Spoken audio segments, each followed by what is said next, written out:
আসলে ওই শেখ হাসিনার সুরেই তারা কথা বলছে। আসলে কথা হয়েছে, আপনারা জানেন স্বৈরাচার শেখ হাসিনা তিনি কিন্তু বলেছিল বাংলাদেশের মানুষ বেহেশতে আছে তার সরকার যখন ক্ষমতায় ছিল। এখন জামায়াতে ইসলামী বেহেশতে নেওয়ার কথা বলে সাধারণ মানুষকে টিকিট বিক্রি করছে। আসলে ওই শেখ হাসিনার সুরেই তারা কথা বলছে। আর আমাদের তারেক রহমান যে কথাটি বলেছেন যে আসলে এটি নাফরমানি কথা, আসলে এটাই সত্য। আপনার জামায়াত যে টিকিট দেওয়ার কথা বলছে এটা সম্পূর্ণ একটি ভিত্তিহীন কথা।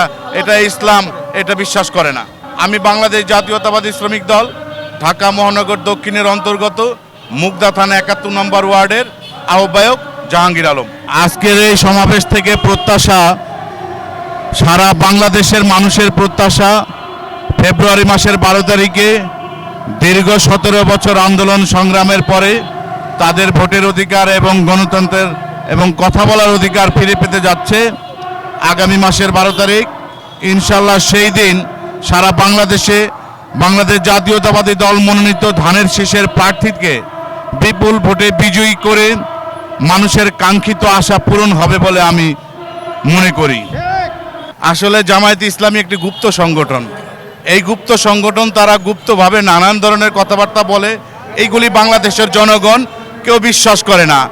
এনসিপি তারা একটি রাজনৈতিক ৫ তারিখের পরে রাজনৈতিকভাবে একটি দল গঠন করছে, তারাও নির্বাচনে অংশগ্রহণ করেছে। আমরা তাদেরকে সাধুবাদ জানাই। তারাও ১২ তারিখ পর্যন্ত রাজপথে টিকে থাকুক। ইনশাল্লাহ দেশের জনগণ ১২ তারিখে ধানের শীষে ভোট দিয়ে বিএনপির প্রার্থীকে বিজয় করবে, এমনটাই সারা বাংলাদেশের মানুষ আশা করে। আপনি একটু আগে আমরা আজকে এখন যেই সমাবেশে উপস্থিত হয়েছি ঢাকা ৯ আসনে বিএনপির প্রার্থী হাবিবুর রশিদ হাবিব ভাইয়ের এই কিছুক্ষণ আগেই মঞ্চে অদ্য থানা অর্থাৎ সবুজবাগ থানা এনসিপির বিভিন্ন পর্যায়ের নেতৃবৃন্দ কিন্তু তারা তাদের দল থেকে পদত্যাগ করে বিএনপিতে অংশগ্রহণ করেছে। বিএনপিতে তারা যোগদান করেছে, তারা ধানের শীষের মার্কাকে তারা বেছে নিয়েছে।